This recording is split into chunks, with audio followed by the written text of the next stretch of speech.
할렐루야. 반갑습니다. 예, 그동안 잘 지내셨죠? 저희를 위해서 항상 기도해 주시고, 또, 그 사랑이 느껴지더라고요. 또, 제가 오자마자 또 밑에서 인사드리는데도 제 이름을 다 기억하시고, 다 인사해 주시고, 반겨 주시고, 그것이 얼마나 큰 위로가 되고, 또, 격려가 되는지 모릅니다. 그래서 다시 한 번 더 저희를 위해서 늘 기도해 주시고 또 여러 가지 물질과 사랑으로 늘 독력해 주시는 또 성도님들 한 분 한 분 정말 감사드리고 고맙습니다.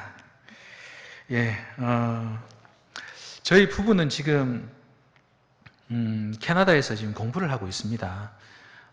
방글라데시에서는 13년간 사역을 했죠. 13년간 사역을 하고 이제 40을 넘어가면서 이제는 공부를 해야 되겠다 이런 생각이 들더라고요. 여러 가지 생각들 중에서도. 그래서 특별히 또 제 아내도 공부를 하고 있고 저도 공부를 하고 있고 저희 아이들도 공부를 하고 있고 학생 가족입니다. 그래서 감사하게 공부가 정말 힘들었지만 그래도 이제 2학기만을 남겨두고 있습니다. 2학기만을 남겨두면서 다시 선교지를 이제 나갈 준비를 해야 되지 않습니까?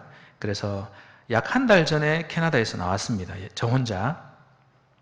제 아내와 아이들은 캐나다에 남아 있고요. 또 아이들이 방학하지 않았기 때문에 또 남아 있고 저 혼자 선교지 몇 곳을 정탐을 하고 이제 한국에 들어왔거든요. 그러면서 이제 내년에 다시 졸업을 하게 되면 나갈 그런 선교지들에 대해서 기도하면서 준비하고 있습니다. 잠시 기도할게요. 하나님 감사합니다. 이 시간 저희를 다시 한 번 더 주님 앞에 이끌어 주시고 주의 이름을 부르며 주님을 예배할 수 있는 놀라운 특권을 허락해 주셔서 감사합니다. 하나님, 이 시간 저희들 가운데 함께 하심을 믿습니다. 우리 가운데 임마누엘로 함께 하시는 주님, 우리 한 사람 한 사람을 만져주시고 주님의 말씀, 주님의 음성을 듣게 하여 주시고 그 음성에 순종하는 믿음을 허락하여 주시옵소서. 이 시간 저희들 가운데서 영광 받아 주시기를 소원하고 주님만을 찬양합니다. 감사드리며 예수님 이름으로 기도드렸습니다. 아멘. 파워포인트를 보면서 제가 지난 한 달 한국에 들어오기 전에 들렀던 나라들에 대해서 제가 조금 설명을 해드릴게요. 그래서 이 나라들 중에서 저희가 이제 기도하면서 이제 결정을 할 거거든요. 특별히 이제 방글라데시 사역은 저희가 현지인들에게 완전히 다 넘겼습니다. 다 넘겼고 지금 현지인들이 잘 감당하고 있고 또 그래서 제가 다시 한번 다른 지역으로 들어와서 이제 개척하려고 생각을 하고 있거든요. 그래서 이번 여행을 계획하게 됐고 둘러보게 되었습니다. 그래서 제일 먼저 둘러본 지역이 레바논입니다. 캐나다에서 나와서 제일 먼저 레바논으로 들어왔는데 레바논은 성경에서 자주 언급되는 땅입니다. 맞죠? 시돈과 두로가 위치해 있는 땅이기도 하고요. 또 레바논 백향목이 유명하지 않습니까? 지금 사진에 나오는 게 레바논 백향목입니다. 백향목 숲을 갔는데 그 향이 은은한 게 정말 좋더라고요. 막 힐링이 되는 그런 느낌인데 이 백향목이 왜 고급 목재냐면 정말 단단하고 벌레가 안 먹는데 그 대신에 조각하기는 정말 쉽다고 합니다. 그래서 정말 고급 건축 재료로 쓰이는 백향목이 있는 땅 레바논을 갔습니다. 넘어가겠습니다. 그래서 레바논을 갔는데 레바논이 중동에 위치했지 않습니까? 이스라엘 북쪽에 위치해 있고 이스라엘과 레바논의 남쪽 국경이 맞대어져 있습니다. 그래서 이스라엘의 국경을 맞대고 있는 지역에는 시아파 테러 단체죠. 그런 헤즈볼라라는 그 테러 그룹들이 자리 잡고 있고 또 삼면은 시리아로 둘러싸여 있는 지역입니다. 그래서 레바논의 크기는 한 경기도만 한데 인구가 한 500만 명 정도 돼요. 1000만 명도 안 되는 아주 조그만 인구를 가지고 있지만 시리아 전쟁을 통해서 시리아 난민이 100만 명이 유입이 됐습니다. 100만 명이 유입이 되어서 레바논 전국에 다 100만 명의 시리안 난민들이 흩어져 있거든요. 그냥 멈춰주시면 좋겠습니다. 그래서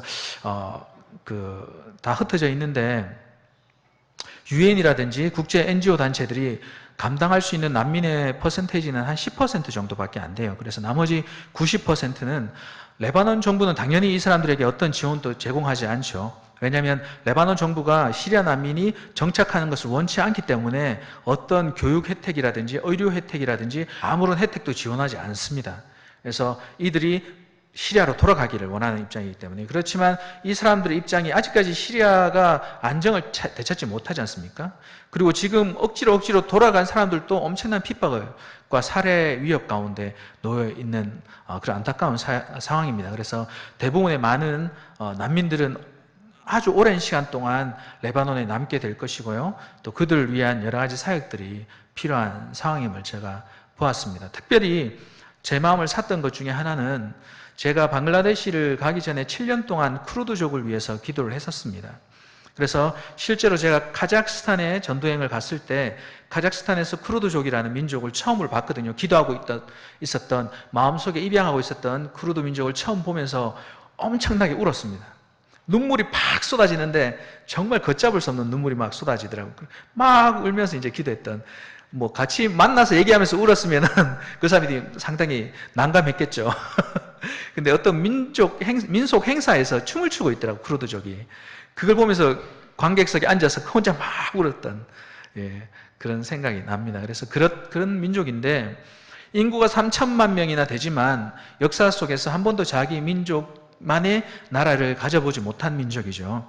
그래서 끊임없이 독립하려고 애쓰고 자기 나라를 만들려고 애쓰기 때문에 이미 나라를 형성한 민족들로부터 엄청난 미움을 당할 뿐만 아니라 쿠르드족이 이슬람을 믿는 것은 다른 아랍 민족들이 믿는 이슬람의 방식과는 조금 다른 자기들만의 해석된 이슬람을 믿습니다. 그래서 이슬람의 이단아라고도 할 수 있죠. 그래서 그런 여러 가지 상황에서 핍박을 받고 또 살해를 당하는, 특별히 사담 후세인이 이라크를 다스릴 때 사담 후세인이 쿠르드족 마을에 독가스를 살포했지 않습니까? 그래서 한 달에 5,000명이 사망한 일도 있었고, 또 IS에 의해서 살해를 당한 많은 사람들이 쿠르드족이기도 합니다. 실제로 제가 만났던 이 쿠르드족도 락카라는 도시에서 왔는데, 락카는 여러분들 미디어를 통해서 많이 들어보셨을 거예요. IS의 거점 도시 중에 하나였습니다. 그래서 그곳에서 이제 가족 구성원들 중에 많은 사람들이 IS에서 살해를 당하고, 이 사람들은 도망쳐 나와서 지금 시리아에 정착한 사람들이거든요. 그래서 그 사람들을 만나고 제가 이분들한테 저를 좀 초대해달라고, 집에 어떻게 살고 있는지 보고 싶었어요. 그래서 몇 가정을 초대를 받아서 갔습니다. 그래서 같이 얘기도 하고, 또 그렇게 쿠르드족 음식도 먹고 막 그렇게 교제하는 시간을 가졌거든요. 그러면서 제가 발견한 건 뭐냐면 이 사람들의 마음이 가난해져 있다라는 것이죠. 시리아가 전쟁으로 인해서 무너지기 전에는 이 사람들에게 복음이 들어갈 수 있는 방법이 엄청난 제약 가운데 있었습니다. 들어갈 수가 없었던 상황이었죠. 그런데 이 사람들이 나라가 무너지고 난민의 입장으로 지금 레바논에 정착하는 가운데 마음이 가난해져 있다는 것입니다. 그리고 이슬람 근본주의가 얼마나 극악무도한지를 경험하게 됐죠. 이슬람의 이름으로 자해된 많은 살상의 그 현장을 이 사람들이 눈으로 보게 됐어요. 이슬람의 모습이 이렇다라는 것을 이 사람들이 보았기 때문에 마음이 가난해져 있습니다. 그래서 이 쿠르드족 가운데서 회심자들이 계속해서 늘어나고 있는 것을 보았습니다. 그래서 쿠르드족 예배가 형성되어 있었고요. 또 쿠르드족 출신의 그런 목사님들도 계셨습니다. 그래서 그분들과 교제를 나누면서 하나님께서 이 땅 가운데 새 일을 행하고 계시구나. 물론 정말 인간으로서 경험하지 말아야 할 그런 전쟁과 그런 끔찍한 경험들을 통과해서 살아남은 사람들이지만 하나님께서 그러한 일들을 통해서 이 민족을 구원하시기로 결정하셨구나, 이런 생각을 가졌습니다. 그래서 처음에 방문한, 계속 사진 넘어갈게요. 다 쿠르드족이고요. 넘어가도록 하겠습니다. 쿠르드족 다른 가족입니다. 계속 넘어갈게요. 시리아 난민 캠프에 또 들어가서 그 집을 방문했는데, 이 사람들은 시리아 전쟁 터지고 바로 나온 사람들이어서 한 7년 됐습니다. 그래서 집이 좀, 밖에는 그냥 거적대기처럼 이렇게 되어 있는데 안에는 깔끔하게 이렇게 잘 정리가 되어 있더라고요. 넘어갈게요.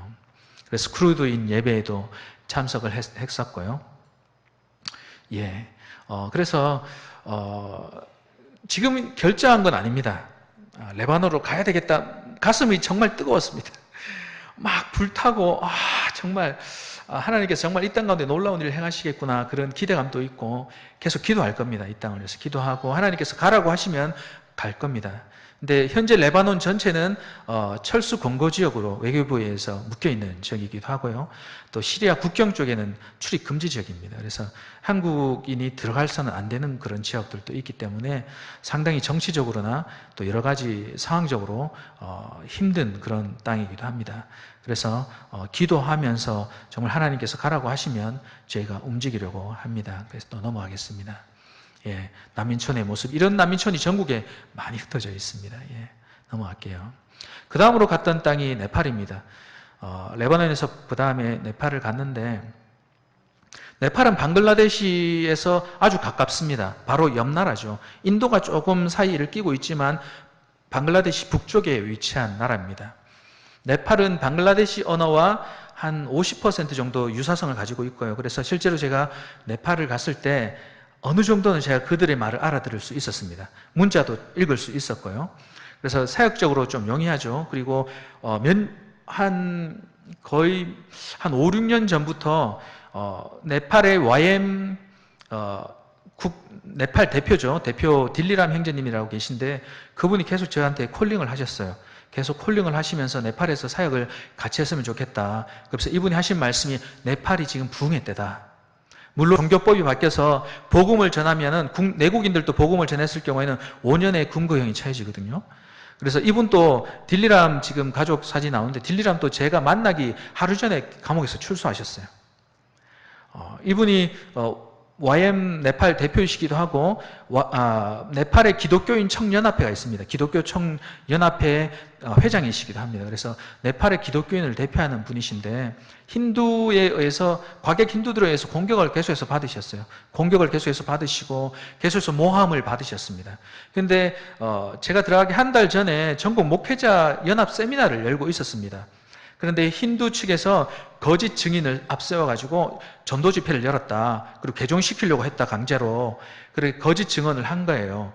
그래서 세미나를 인도하시다 바로 연행이 돼서 감옥에 가셨거든요. 그래가지고 뭐 그런 상황에 있었는데 정말 많은 기도를 했었죠. 많은 기도를 하면서 풀려나셨어요. 그리고 그렇지만 풀려나셨지만 가석방 상태예요. 그래서 계속 재판은 진행되고 있습니다. 그래서 과객 힌두교도들이 거짓말들을 막 지어내고 있고 그것을 미디어가 네팔의 텔레비전이 그대로 여과 없이 다 방송을 하고 있어요. 딜리람이라든지 기독교 입장에서는 발표를 하지 않고 있고 힌두교도들 측 입장에서 계속해서 발표를 하고 있기 때문에 많은 기도가 필요합니다. 만약에 힌두교도들이 재판에서 이길 경우에는 이분은 꼼짝없이 5년을 감옥에 들어가셔야 되는 그런 상황이죠. 그래서 이 형제님이 저한테 계속해서 사역을 요청하신 거는 네팔 땅에 부흥이 일어나고 있는데 청년들을 훈련시키고 청년들과 함께할 사역자가 너무나 필요하다는 거예요. 그리고 그와 함께 미디어의 가능성이 정말 높다. 네팔에 미디어 사역을 일으켰으면 좋겠다라고 계속해서 저에게 요청을 해왔고 실제로 가서 그런 부분에 대해서 구체적으로 의논을 했습니다. 그래서 지금 또 다른 선교 사역지로 지금 네팔을 넣고 기도를 하고 있습니다. 그래서 여러분들도 기억하시고 기대해 주셨으면 좋겠고요. 다음으로 넘어갈게요. 그 다음으로 방문한 곳이 제가 사역했던 제 두 번째 고향이죠. 방글라데시입니다. 예. 너무 좋더라고요. 방글라데시 들어가니까. 예, 방글라데시 다음으로 넘어갈게요. 그래서 저희 사역자들이 미디어 세미나를 열었습니다. 미디어 세미나를 열었고 제가 이틀간 강의를 했거든요. 그래서 정말 미디어 사역이 이제는 뿌리를 내렸고 견고하게 서나가고 있다는 것을 보게 되었습니다. 특별히 저희 사역자들에 의해서 제작되어진 영상들이 퀄리티도 높고 또 유튜브라든지 또 이런 페이스북을 통해서 정말 많은 젊은이들에게 영향력을 끼치고 있는 것을 실제로 보고 그 간증을 들었습니다. 그랬을 때 그 감동이 얼마나 큰지요. 솔직히 이 사역을 현지인들에게 넘기면서 좀 불안한 마음이 있었거든요. 잘할 수 있을까? 얘네들이 잘할 수 있을까? 이런 생각이 있었는데 주님께서 일하시더라고요. 제가 왜 이 사역을 현지인들에게 넘기게 됐냐면, 선교사로서 가장 큰, 선교사로서 가장 누릴 수 있는 가장 큰 영광이라고 할까요? 그것은 현지인 제자들이 일어나서 그들이 사역을 하는 것이죠. 그것이 목적이긴 한데, 많은 경우 선교사님들이 그 자리에 오랫동안 남아 계시게 됩니다. 오랫동안 남아 있으면 어떤 일이 발생하냐면, 현지인들이 자립하는 것이 크게 방해를 받습니다. 왜냐하면 선교사님 그 자리에 오래 계시면서 계속해서 재정이 흘러가는 통로로 계시기 때문에 솔직히 현지인들이 자라서 리더로 자라는 것에 대한 그런 기회가 많이 줄어들게 되죠. 그래서 제가 선교를 나가면서 그리고 공부하면서 배웠던 것은, 선교사는 들어가면서부터 떠날 것을 준비해야 된다라고 들었습니다. 그리고 요즘 계속 선교사님들이 얘기하시는 말씀이 뭐냐면, 예전에는 선교사가 들어가서 현지에서 뼈를 묻는 거지 않습니까? 뼈를 묻어야 된다 그러는데, 요즘은 선교사가 뼈를 묻으면 현지가 오염된다. 뼈는 한국에 와서 묻고 그 현장에서는 철수해야 된다, 이런 얘기를 합니다. 우스갯소리로. 그래서 이제 철수하는, 어느 정도 제자 훈련을 하고 현지인들이 자립하게 됐을 때는 과감하게 리더십을 넘겨주고 떠나는 그런 것을 좋은 모델로 삼고 있고, 실제로 사도 바울이 그런 식으로 사역을 했지 않습니까? 한 지역에서 오래 사역하지 않았어요. 가장 오래 사역해도 3년을 사역했지 않습니까? 그러면서 과감하게 하나님께서 말씀하신 또 다른 지역으로 옮겨가는 그런 사도 바울의 선교 방법. 그것이 왜 가능했냐 하면, 물론 사람을 볼 때는 솔직히 신뢰감이 떨어집니다. 이 사람이 잘할 수 있을까? 과연 이 사람이, 이 친구들이, 이 형제들이 잘할 수 있을까? 그런 생각이 들지만, 우리가 과감하게 떠날 수 있는 이유는 그들 안에 역사하시는 성령님을 신뢰하기 때문에 그렇습니다. 내 안에 역사하신 성령님이 나를 개척하게 하시고 이제까지 이끄셨다면, 동일한 성령님이 그들 안에서 동일한 방법으로 역사하실 거라는 그런 신뢰감이 있는 것이죠. 그래서 하나님께서 계속 저에게 이제는 좀 편안해졌다라고 여겨질 때쯤, 이제는 사역이 좀 돌아가는구나, 이제 조금 괜찮네라고 생각될 쯤에 하나님께서 제게 강하게 계속해서 말씀하셨던 것이 떠나라는 말씀이었습니다. 물론 계속 있으면 편하죠. 근데 떠나는 순간 저는 아무것도 아닌 거죠. 다 모든 것을 놓고 새롭게 시작해야 되는 겁니다. 그런 대가 지불이 필요했지만 주님께서 계속해서 떠나는 것에 대해서 말씀하셨고요. 그리고 현지인들에게 위임을 했습니다. 그러면서 솔직히 불안한 마음도 있었지만 제가 기도하면서 올려드렸던 것은, 하나님, 그들 안에 역사하시는 성령님을 신뢰합니다. 그래서 그 성령님 앞에 계속해서 올려드렸습니다. 우리 현지인 형제들, 이제는 저희 제자가 아니죠. 주님의 제자고 동력자입니다. 같은, 제가 리더가 아니죠. 이제는 같은 동력자고 협력자로서 함께 하나님의 나라를 일궈가는 형제요 자매로서 그들이 일어나는 것을 보고 싶습니다. 그것이 저희 큰 기도 제목이었는데, 이번에 방글라데시를 가서 참 큰 위로를 받았습니다. 참 큰 위로를 받고, 제가 굵직한 어떤 프로젝트나 빌딩을 짓거나 그러진 않았지 않습니까?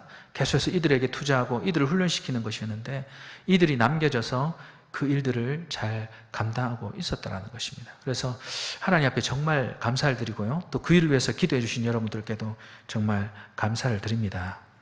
넘어갈게요. 그 다음에 이제 세미나를 마치고 저는 남쪽, 방글라데시 최남단 도시입니다. 밤새도록 버스를 타고 이제 내려갔죠. 내려가서 로힝야 캔무, 요즘 국제적 이슈가 됐지 않습니까?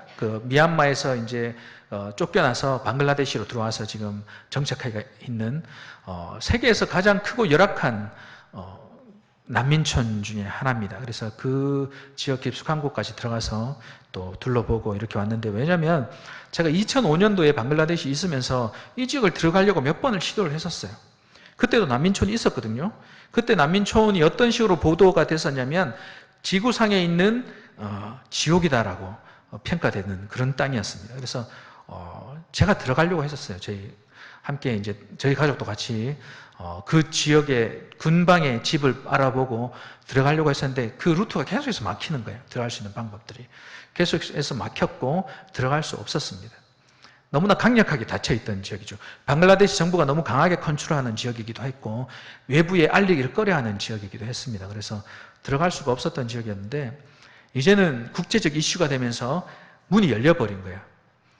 물론 쥐고 들어가려면 여러 가지 허가를 받고 뭐 여러 어려운 과정을 거쳐야 되지만 이제 문이 열려서 들어갈 수가 있습니다.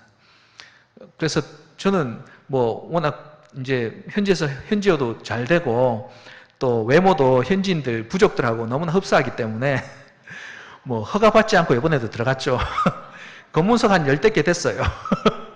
10대 개 됐는데 그냥 자는 척 하면서 이제 들어갔다 왔는데 정말 그 난민촌 다음 사진 넘어갈게요.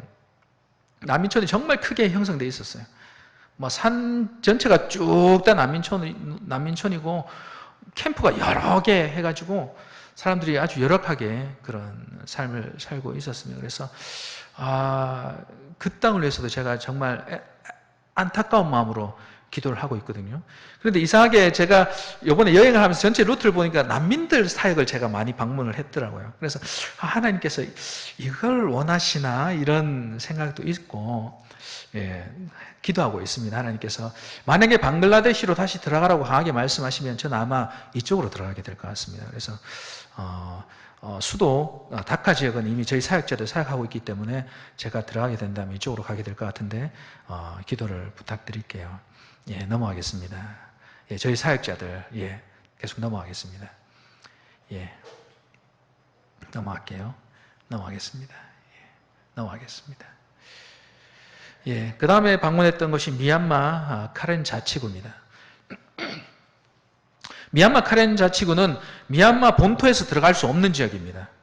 오랜 시간 동안 미얀마 정부군과 또 카렌 자치군 간에 70년간의 전쟁이 있어 왔습니다. 내전이 있어 왔기 때문에 그 사이에 있는 국경들은 다 쥐레바치기도 하고 그 내륙을 통해서는 들어갈 수 없어요. 그래서 이때 들어갈 수 있는 유일한 방법은 태국을 통해서 그냥 강을 건너는 겁니다. 어떤 여권 체크 이런 것도 없이 그냥 강을 건너서 그냥 입국하는 방법이거든요. 그래서 지금은 한 3년 전에 버마 정부군과 카렌 반군 간의 평화협정이 맺어졌습니다. 그래서 지금은 전쟁이 일어나고 있지는 않은 지역이고요. 카렌 자치구 정부 지도자들도 정글에서 계속 생활하시다가 밀림에서 계속 생활하시다가 이제는 이제 땅을 태국 바로 건너편이죠. 그 높은 산이 있고 조그만 땅들이 있어요. 거기에 이제 새로 자기들 수도를 만들기 위해서 이제 일을 추진하려고 하십니다. 그래서 그런 지역이었는데 감사하게도 카렌 자치구 인구의 한 18%에서 20%가 기독교인입니다. 기독교인인데 이 자치정부 수반이나 장관들이 다 기독교인이었어요.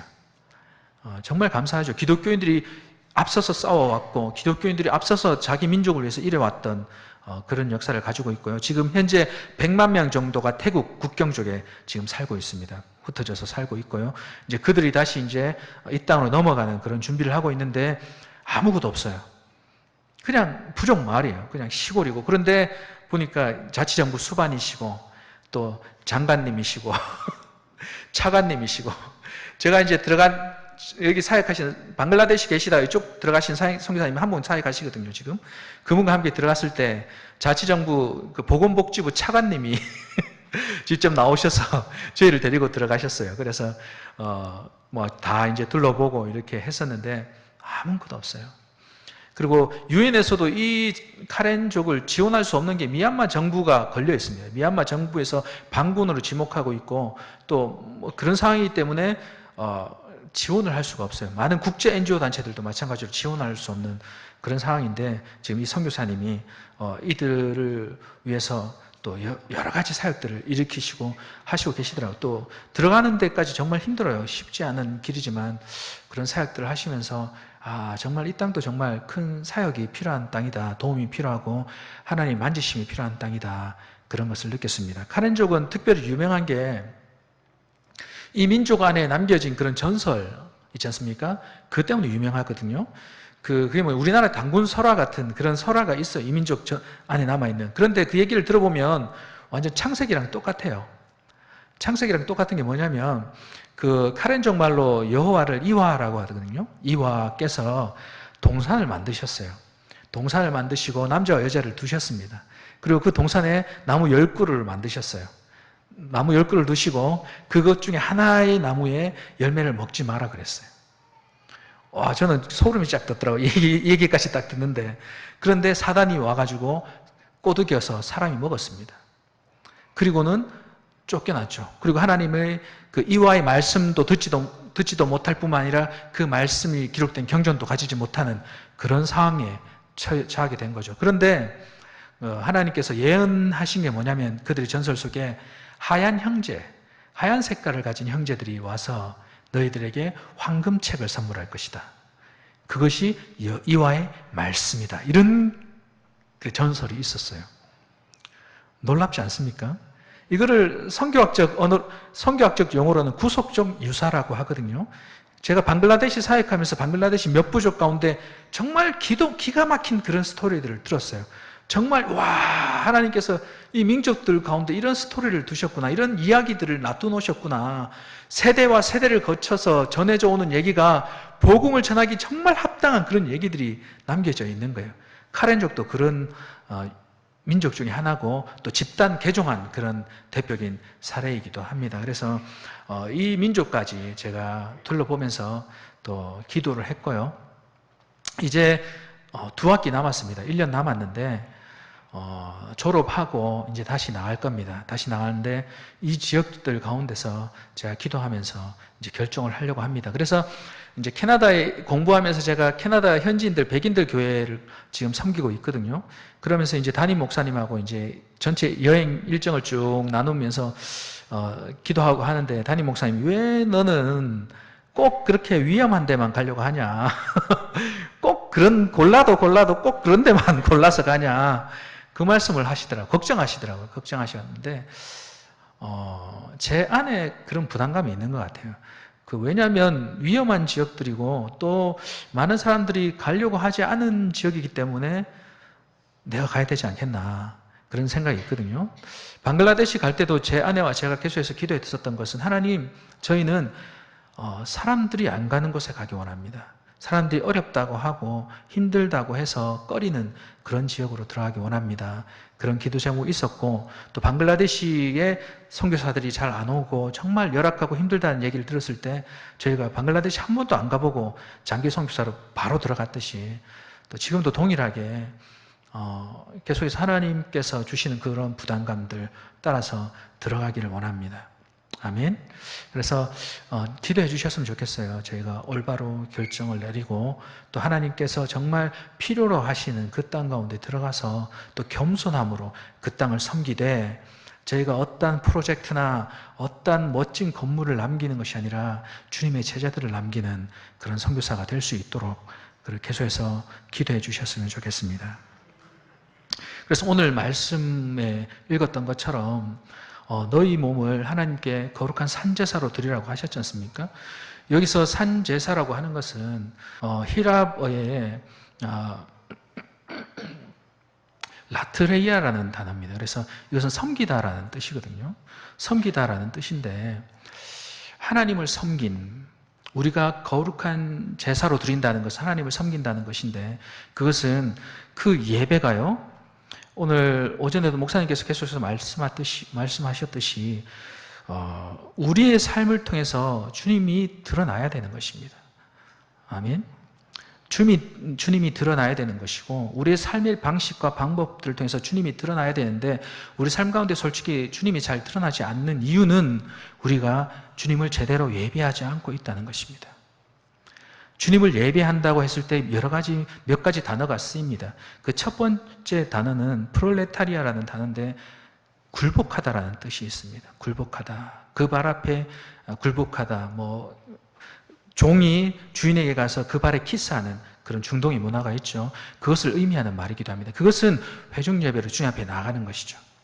주님 앞에 나아가서 우리가 예배를 드리는 목적은 무엇입니까? 예배를 드리는 목적은 주님을 만나는 것이에요. 주님의 음성을 들어야 하는 것이고 나를 향한 하나님의 목적이 무엇인가를 깨닫는 것이어야 합니다. 내 정서를 만족시키고 내가 즐거워지고 내가 뭔가를 얻는 것이 아니라 하나님을 만나고 하나님의 말씀이 내 안에 주어져야 하는 것이 바로 예배의 현장이어야 한다는 것이죠. 그리고 예배에 나왔을 때, 예배에 나간다는 그것은요, 엎드리는 것이지 않습니까? 엎드리는 것, 굴복하는 것은 내가 죽어진다는 것을 의미하는 것입니다. 내가 죽어지는 자리, 나의 뜻이 죽어지고 나의 의가 죽어지고 내 계획이 죽어지고 내 재정권이 죽어지고 나의 모든 것들이 죽어지는 자리가 바로 예배인 것이죠. 그 예배 가운데로 깊이 있게 들어가지 않습니까? 내가 죽어지면서 들어가지 않습니까? 그 예배의 끝에는 부활이 있습니다. 아멘. 부활하고 주님과 같이 부활해서 주님으로부터 새로운 사명을 받아서 보냄을 받는데요. 그 보냄을 받는 그것은 또 다른 예배로 보냄을 받는 것입니다. 그것이 여기서 말하는 라트리아, 산제사로 드리는 것이거든요. 그것은 우리 삶 가운데 드려지는 예배인 것입니다. 그래서 예배라고 할 때요, 주님 앞에 나와서 지금 우리가 공중 예배로 드리는 이것 또한 예배지만 주님과 함께 부활해서 부활하신 주님과 함께 나아가는 예배, 그것 또한 예배인 것이죠. 그래서 영어로 예배를 월십이라고도 하지만 서비스라고도 씁니다. 봉사하는 것이죠. 봉사하는 것. 그 봉사는 교회를 봉사하는 것이기도 하지만 세상 가운데서 우리가 봉사하는 것입니다. 세상 가운데 임재하신 주님을 섬기는 것이죠. 세상 가운데서 주님의 이름을 드러내고 주님의 영광을 드러내는 것이 우리의 삶이어야 합니다. 그것이 산제사로 드리는 예배여야 한다는 것이죠. 아멘. 할렐루야. 여러분들 예수님을 사랑하십니까? 예수님을 정말 사랑하십니까? 그렇게 예수님을 사랑하신다면 우리가 예배에 와서 주님을 사랑한다라고 고백했지 않습니까? 주님을 만났지 않습니까? 그럼 그 주님과 함께 세상에 나가셔야죠. 세상에 나갔을 때는 나를 운전하시는 분은 주님이십니다. 아멘. 우리가 길을 가다가 어떤 차를 봐요. 초보 운전이라고 적혀 있습니다. 그런데 운전을 정말 잘해요. 그럼 우리는 그 안에 초보 운전하는 사람이 타고 있다고 생각하지 않을 겁니다. 제가 얼마 전에 차를 운전하는데 골목길을 가는데 초보 운전이세요. 계속 브레이크를 밟으시는 거예요. 저는 갈 길을 가야 되는데 좁은 돌릴 길도 없고 계속 브레이크를 밟으면서 이리 왔다 갔다 하면서 상당히 오래 기다렸습니다. 그래도 한 번도 크라켄도 안 울리고 계속 기다렸어요. 그리고 이분이 옆으로 살짝 비켰을 때 저는 올 수 있었거든요. 진짜 초보시구나. 그렇죠. 만약에 우리 삶이 성령께서 우리 삶을 운전하고 계시다라면 주님이 드러나야 합니다. 우리 삶 가운데 드러나야 하는 것이죠. 그런데 운전자가 주님이시라고 우리가 고백을 하는데요, 마치 초보 운전같이 이리 부딪히고 저리 부딪히고 막 세상적인 그런 모습들, 그런 결단들, 그런 선택들이 우리 삶을 통해서 드러나지 않습니까? 그런 사람을 보고 우리가 저분의 삶은 성령께서 인도하시는구나라고 고백할 수 있겠습니까? 고백할 수 없다라는 것이죠. 성령께서 우리의 삶을 인도하고 계시다면, 성령께서 우리의 삶을 운전하고 계시다면 우리 삶을 통해서는 반드시 주님의 성품, 주님의 원리 원칙, 주님의 일하심, 주님의 일들이 이루어져야 한다는 것입니다. 아멘. 그래서 우리가 예배로 나오는 것, 주님을 만나고 주님께 보내심을 받아서 또 산제사로 우리 삶을 드리는 것, 그 두 가지 예배, 서클을 기도합니다. 예배로 나왔다 다시 나감을 받고 예배로 나왔다 다시 보내심을 받는 이 서클, 온전한 예배가 우리 삶 가운데 이루어지길 원합니다. 로마서 12장 2절, 1절 말고 2절 말씀 또 한번 계속해서 같이 보도록 하겠습니다. 한번 읽어볼게요. 2절. 제가 읽어보겠습니다. 너희는 이 세대를 본받지 말고 오직 마음을 새롭게 함으로 변화를 받아 하나님의 선하시고 기뻐하시고 온전하신 뜻이 무엇인지 분별하도록 하라. 이 세대를 본받지 마라고 말씀하십니다. 그리고 하나님의 기뻐하시고 또 선하시고 기뻐하시고 온전하신 뜻이 무엇인지 분별하도록 하라라고 하셨는데, 여기서 분별이라는 단어를 킹 제임스 버전에서는 prove라는 단어를 썼습니다. 그것은 증명하라는 단어거든요. 증명하라, 입증하라. 너희의 삶을 통해서, 산제사로 드려지는 너희의 삶을 통해서 하나님의 선하시고 또 기뻐하시고 온전한 뜻이 너희들의 삶을 통해서 드러나도록 하라, 입증해 보이라는 하나님의 강력한 메시지이기도 합니다.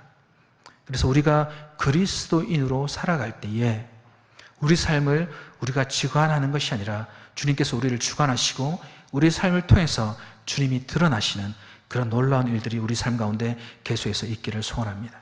그래서 저는 선교사로서 제 삶을 통해서 주님의 그 선하시고 기뻐하시고 온전하신 뜻을 입증하려고 합니다. 여러분들 모두가 그 자리로 따라오라고 제가 말씀드릴 수는 없습니다. 그렇지만 우리 주님은 선교하시는 하나님이시거든요. 우리 주님의 마음은 잃어버린 자들을 향해 있습니다. 그렇다면 여러분들이 드려야 할 삶의 재산은 무엇일까 고민해 보시길 바랍니다. 여러분들의 삶을 통해서 주님의 선하시고 기뻐하시고 온전한 뜻이 증명되어지고 있는가? 아니면 내 삶을 통해서 주님의 뜻과 계획과 비전들이 방해받고 있지는 않는가? 주님이 내 삶을 드라이브 하시고 운전하시고 내가 주님을 깊이 있게 만나고 죽음을 경험했다면 부활하신 주님과 함께 동행하는 삶은 반드시 주님의 이름이 영화롭게 되어져야 할 그런 삶이라는 것이죠. 그래서 다시 한 번 더 도전드리고 싶은 것은 여러분들의 삶을 통해서 주님의 이름이 영화롭게 되어지고 여러분들의 삶의 현장 가운데서 주님의 이름이 드러나고 주님이 영광 받으시는 그런 놀라운 일들이 계속해서 이루어지시기를 간절히 원합니다. 다 같이 기도하시겠습니다. 하나님, 이 시간 저희들 가운데 임재하여 주셔서 감사합니다. 하나님, 그렇습니다. 저희가 주님을 사랑하고 또 저희가 간절히 주님을 원합니다. 그렇지만 감사한 것은 그것보다 더 주님이 간절히 저희를 만나기 원하시고 주님이 더 우리를 사랑하여 주셔서 감사합니다. 그 하나님의 사랑에 이끌려 주님을 깊이 있게 만나고 경험하게 하여 주시옵소서. 그 주님의 임재하심 앞에 우리의 죽음을 선포하게 하여 주시고 주님과 함께 부활의 신앙을 경험하게 하여 주시옵소서. 내 뜻이 죽어지고 내 자아가 죽어지고 내 물질을 사용하는 것과 내 모든 권리들이 죽어지고 오직 주님 안에서 새롭게 살아나게 하여 주시옵소서. 그랬을 때에 주님의 임재하심과 걸어가는 우리 하루하루가 주님을 영화롭게 하는 하루하루가 되어지길 원합니다. 그래서 우리의 삶을 통해서 주님의 선하시고 기뻐하시고 온전한 뜻들을 증명하고 드러내 보일 수 있도록 도와주시옵소서. 오늘 하루도 함께해 주셔서 감사하고 계속해서 저희들과 동행하시고 저희들을 이끄실 주님을 찬양하고 주님만을 높여드립니다.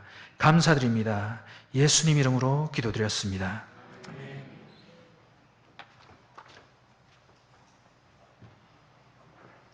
예.